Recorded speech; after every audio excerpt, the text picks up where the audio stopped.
فرماتے اب میں مکے جا نہیں سکتا تھا، جاؤں گا تو وہ زیادہ ماریں گے۔ مدینے حضور نے قبول نہ فرمایا۔ فرماتے ایک جنگل میں جا کے العیس نام کی ایک بستی تھی، وہاں ڈیرا لگا لیا، دریا کے کنارے، پانی پی لیتا، پتے کھا لیتا، تن تندور ہڈاں دا بالن تے اسی ہاواں نال تپایا، کپ کپ مکیاں پیڑے کیتے تے اتوں صبر پلیتھن لایا، تن دی ہانڈی تے من دا سالن اتے لون صبر دا پایا۔ غلام فریدا وے میں ساری تیری، غلام فریدا وے میں ساری تیری، تینوں اجے یقین نہیں آیا؟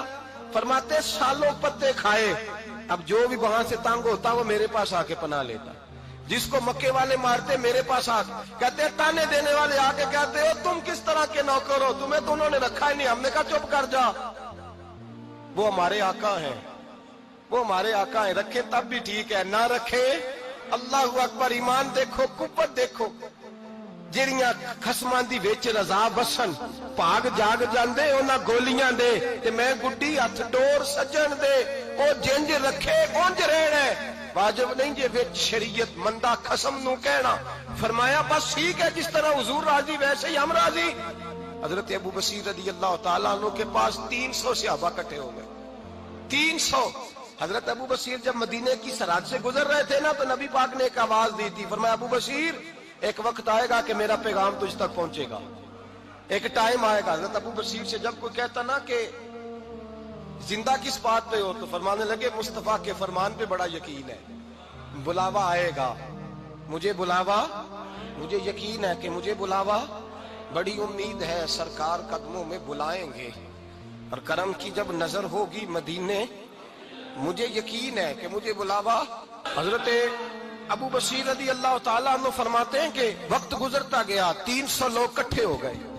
جب کوئی مسلمانوں کا قافلہ مکے کے پاس سے گزرتا تو مکے والے لوٹ لیتے تھے۔ حضور نے بھی اجازت دی مدینے والوں کو، اگر ان کا قافلہ کوئی آئے تمہیں بھی حملے کی اجازت ہے، کفر کا مال مال غنیمت ہے۔ حضرت ابو بصیر کہتے ہیں جب بھی ہمارے قریب سے وہ رستہ تھا شام کی طرف جانے کا، جب بھی کافر گزرتے ہم ان کے قافلے پکڑ لیتے، لوٹتے، ہم بھی ان کو اس طرح کی سزا دیتے جو مسلمانوں کو دیتے تھے۔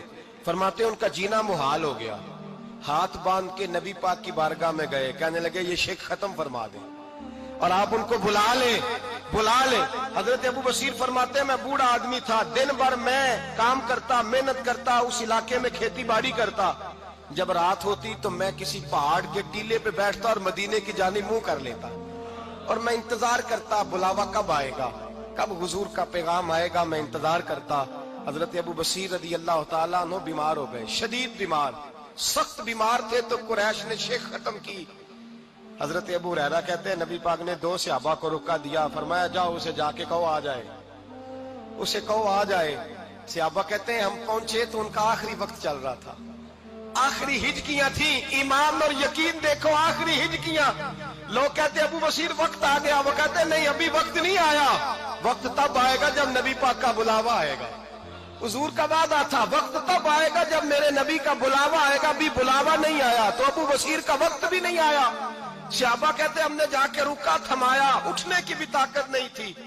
جب حضور کا رکا لیا نا تو دونوں یوں مٹھیاں بند کر لی، گویا جھوم جھوم کے نعرے لگانے لگے آؤ دیکھو میرے نبی کے وعدے کتنے سچے ہیں، آؤ دیکھو حضور کے وعدے۔ چومتے حضور کا نامہ سر پہ رکھتے، سینے سے لگاتے، اور کہتے ہیں پھر بلند آواز سے کلمہ پڑھنے لگے، کہنے لگے حضور میں حاضر ہوا، یا رسول اللہ میں آیا، کہتے بلند آواز سے کلمہ پڑھا اور ان کی روح پرواز کر گئی، ان کی روح پرواز کر گئی۔ نبی رحمت صلی اللہ علیہ وسلم کے غلاموں کا یقین، اعتماد اتنے اعلیٰ درجے کا، کمزور مسلمان، دائیں بائیں دیکھتا مسلمان، کفر کے وعدوں پر اعتبار کرتا، یہودی عیسائی اور سکھ کے وعدوں پر اعتبار کرتا، دنیا دار ٹھگ اور چور کے وعدوں پر اعتبار کرتا، یہ رب کریم کے وعدے پر اعتبار نہیں کرتا، یہ اللہ رسول کے ساتھ اپنی توجہ کو مبذول نہیں کرتا۔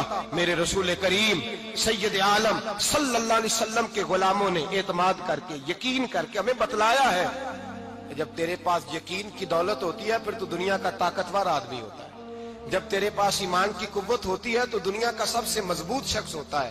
اپنے آپ کو مضبوط کریں، اپنے اندر ایمان کی توانائی پیدا کریں، یہ جھوٹے وعدوں پر، جھوٹی تسلیوں پہ اپنے آپ کو زندہ نہ رکھیں، نہ دیکھیں دائیں بائیں کیا ہو رہا ہے، توجہ سیدھی اللہ رسول کی جانب رکھیں، مضبوط ایمان پیدا کریں، تگڑا، دانائی والا۔ ایک حدیث میں نے البدایہ میں پڑھی، اور جب روایت پڑھی نا تو پڑھ کے میں نے کتاب بند کر دی. میں نے کہا بس بھائی اب اس سے آگے کہاں جانا ہے کسی نے, یہ تو حد ہے, اس عنوان پر حد ہے.